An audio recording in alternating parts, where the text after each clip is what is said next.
కాళేశ్వరం ఎపిసోడ్లో కేసీఆర్ కు మరకంటిందంటే హరీష్ సంతోష్ రావు పాత్ర లేదా అని ఎమ్మెల్సీ కవిత సంచలన వ్యాఖ్యలు చేశారు. ఇన్నాళ్లు వాళ్ల పేర్లు తీయలేదని, వాళ్ల వెనుక సీఎం రేవంత్ రెడ్డి ఉన్నారన్నారు. హరీష్ రావు, సంతోష్ రావు, మేఘా కృష్ణారెడ్డిల కకృతి వల్ల కేసీఆర్ ఆరోపణలు ఎదుర్కొంటున్నారని హాట్ కామెంట్స్ చేశారు కవిత. తెలంగాణ ఉద్యమానికి సంబంధం లేని వ్యక్తి కేసీఆర్ పై సిబిఐ ఎంక్వైరీ వేస్తాడంటే కారణం ఎవరని ప్రశ్నించారు.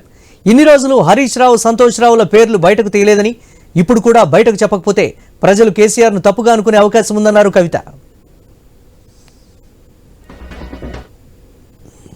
ఇవాళ 5 సంవత్సరాలు ఇరిగేషన్ మంత్రిగా చేసినటువంటి హరీష్ రావు గారిది మేజర్ పాత్ర లేదా దీంట్లో?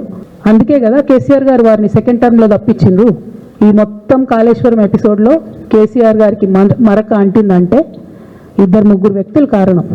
మాజీ రాజ్యసభ సభ్యుడు ఒకలైతే, హరీష్ రావు గారు ఒకలైతే, మేఘా కృష్ణారెడ్డి గారు ఇంకోటి, మేఘానో బోగానో ఏదో. ఈ పెద్ద పెద్ద కాంట్రాక్టర్లు అందరితో కుమ్మక్కై కేసీఆర్ గారు ప్రజల కోసం ఆలోచన చేస్తే, నీళ్ల కోసం ఆలోచన చేస్తే, వీళ్ళు సొంత వనరుల కోసం, డెవలప్మెంట్ కోసం, ఆస్తులు పెంచుకోవడం కోసం ఆలోచన చేసి ఇవాళ మీ వల్ల రేవంత్ రెడ్డి లాంటి వ్యక్తి, తెలంగాణ ఉద్యమానికి సంబంధం లేని వ్యక్తి, కేసీఆర్ గారి కాలి గోటికి సరిపోని వ్యక్తి, ఆయన నిలబడి కేసీఆర్ గారిని చెయ్యెత్తి చూపించి కేసీఆర్ గారి మీద సిబిఐ ఇవాళ నేను వేస్తా అని చెప్తున్నాడంటే కారణం ఎవరు దీనికి? నేను భరించిన. ఇదే హరీష్ రావు గారు, ఇదే సంతోష్ రావు గారు అనేక కుట్రలు చేసినా కూడా భరించిన. కేసీఆర్ గారికి ఈ వయసులో సిబిఐ ఎంక్వైరీ ఏందండి? ఎందుకోసం ఆ కర్మ పట్టింది? ఎందుకు భరించాలి? ఇటువంటి వాళ్ళని చూస్తూ ఎందుకోసం ప్రొటెక్ట్ చేసుకోవాలి? కేసీఆర్ కు అవినీతి మరక ఎందుకోసం వస్తుంది, ఎవరి వల్ల అంటిందని కవిత ప్రశ్నించారు. కొంతమంది కేసీఆర్ పక్క నుండి ఆయన పేరు చెప్పుకొని లబ్ధి పొందారని ఆరోపించారు. వారు చేసిన చెడ్డ పనుల వల్లే కేసీఆర్ పేరు బద్నామయ్యే పరిస్థితి వచ్చిందన్నారు. అయినా వాళ్లనే మోస్తాం, ముందుకు తీసుకువెళ్తాం అనుకుంటే పార్టీ ఎలా ముందుకు పోతుందన్నారు. ఒక బిడ్డగా బాధపడుతున్నానని కవిత కామెంట్స్ చేశారు. ఎందుకోసం వస్తుంది కేసీఆర్ గారికి అవినీతి మరక, ఎవరి వల్ల అంటుంది? అలా అది ఆలోచన చేసుకోవాలి కదా మనం కూడా.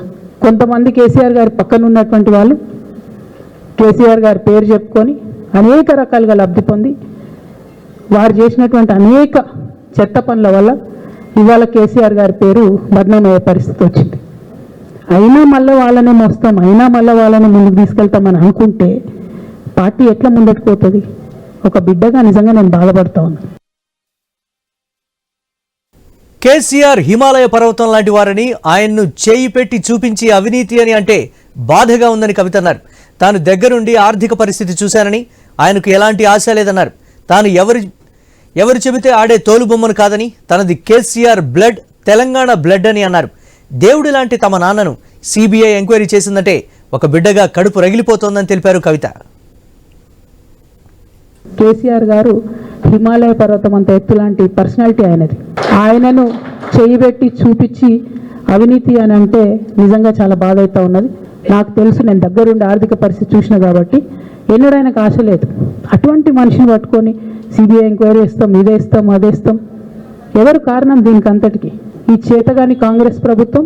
మీ ఏసీబీ వాళ్ళు పోయి కాళేశ్వరంలో పనిచేసిన 3 ఇంజనీర్లను పట్టుకుంటే ఒక్కొక్క ఇంజనీర్ దగ్గర 100 కోట్ల ఆస్తులు వెళ్తే మీకెందుకు ఎంక్వైరీ చేసే దమ్ము లేదు? వాళ్ళు వెనకాల ఎవరున్నారో ఎందుకు ఎంక్వైరీ చేస్తలేరు? ఖచ్చితంగా నేను ఇవాళ చెప్తా ఉన్నా, హరీష్ రావు గారు వెనక, సంతోష్ రావు గారు వెనక రేవంత్ రెడ్డి గారు ఉన్నారు. వాళ్ళని ఖచ్చితంగా కాపాడతారు అన్ని విషయాలను. వాళ్ళని ఏమనరు, వాళ్ళ గురించి ఏం మాట్లాడరు. బాణం ఎంతసేపు కేసీఆర్ గారి మీద ఉంటుంది. కేసీఆర్ గారిని మాట్లాడాలి, కేసీఆర్ గారిని బదనాం చేయాలి. కానీ దగ్గరుండి ఈ అవినీతి అనకొండలు బీఆర్ఎస్ పార్టీని ఏదైతే డిస్టర్బ్ చేసిండ్రో వాళ్ళని మాత్రం ఏమనరు. ఈ ఇంటర్నల్ అండర్స్టాండింగ్ అనేది ఎక్స్పోజ్ కావాలి. ఖబర్దార్ బిడ్డ, నేను ఎవరు చెప్తే ఆడేటటువంటి తోలుబొమ్మను కాదు. నాది కేసీఆర్ బ్లడ్, నాది తెలంగాణ బ్లడ్. దేవుడు లాంటి మా నాన్నను ఇవాళ సిబిఐ ఎంక్వైరీ చేసిండ్రంటే కడుపు రగులుకపోతా ఉంది ఒక బిడ్డగా.